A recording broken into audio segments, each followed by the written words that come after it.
आप सही मायने में देखेंगे तो जम्मू के लोगों के साथ जब जब भी इंसाफ हुआ हमेशा नेशनल कॉन्फ्रेंस के दौर में हुआ।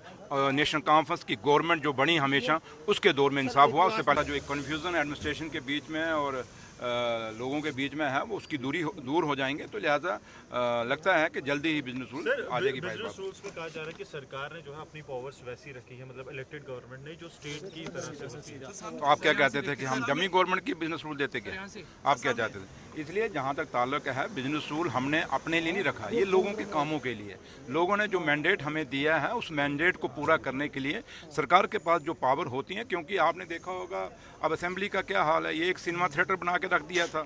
आज देखिए माइक की हालत क्या है, चलते ही नहीं है। तो इसलिए ये जम्मू कश्मीर का असेंबली है और यहाँ पे आपने और हम नहीं कह रहे, आपने देखा होगा भारतीय जनता पार्टी के ऑनरेबल एमएलए हैं, वो भी ये बात कहते हैं कि जो पावर्स हैं सरकार के पास, क्योंकि सरकार के पास पहले एमएलए के पास होंगी तो ऑटोमेटिक सरकार के पास होंगी। इसलिए पावर ये जरूरी नहीं कि हमें चाहिए, ये पूरी जो लोग भी जीत के आए हैं उनको पावर चाहिए, क्योंकि उनके पास एक मैंडेट है। लोगों का जो काम, जिस मैंडेट के लिए जो मैंडेट लोगों ने दिया है हम लोगों को, वो काम हमने पूरे करने हैं, वो वादे पूरे करने हैं। इसलिए उसके लिए बिजनेस रूल का बहुत जरूरी है। बीजेपी ने डिस्क्रिमिनेशन की बात की परसों, अगर आपने देखा होगा उन्होंने, पवन गुप्ता ने फिगर्स भी दिखाए, उन्होंने कहा कि जम्मू के साथ डिस्क्रिमिनेशन हो रहा है। देखिए जम्मू के साथ अगर डिस्क्रिमिनेशन की बात करते हैं तो जब पवन गुप्ता जी खुद मिनिस्टर थे और MOS फाइनेंस थे 2015 में, तो उनको पूछिए कि आपके दौर की लिस्टें निकाल के देखें। लेकिन जहाँ तक नेशनल कॉन्फ्रेंस का ताल्लुक है, नेशनल कॉन्फ्रेंस के कायद और लीडर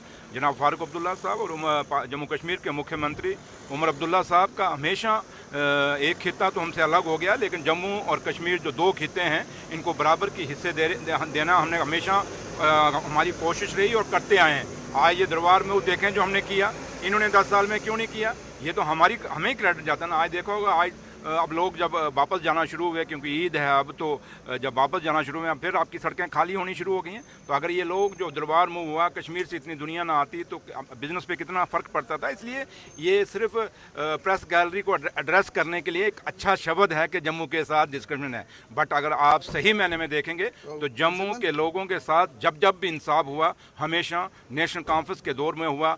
नेशनल कॉन्फ्रेंस की गवर्नमेंट जो बनी हमेशा उसके दौर में इंसाफ हुआ। उससे पहले मीरवाइज की उमर साहब के साथ या पॉलिटिकल डिफरेंसेस हैं, तो इसलिए उमर साहब ने डेलिबरेटली किया है, ये अपोजिशन भी कह रही है। यार क्या सवाल आप समीत साहब, आप इतने सीनियर जर्नलिस्ट हैं, क्या करते हो आप? चाहते हो कि मैं कोई ऐसा दे दूं आपको तो फिर शाम को चले थे बस, तो वो मिलने वाला मेरे से नहीं है। तो लिहाजा उमर साहब की, और क्योंकि मौलवी उमर साहब और उमर साहब ये हम सब जम्मू कश्मीर के रहने वाले हैं और हमारे भाईचारे जम्मू कश्मीर की मिसाल रही है। इसलिए जम्मू कश्मीर में हमारे, चाहे बीजेपी के लोग हैं, बेशक हमारे टकराव होते हैं, लेकिन इसका मतलब थोड़ा कि रिश्ते खत्म हो जाते हैं। इसलिए रिश्ते कभी खत्म नहीं होते। और कोई आज तक इतिहास रहा है, जम्मू कश्मीर की कोई भी सरकार रहे हो, किसी भी टारगेट करके किसी को कभी उसके ऊपर कोई ऐसा काम नहीं किया जिससे उसको नुकसान हो।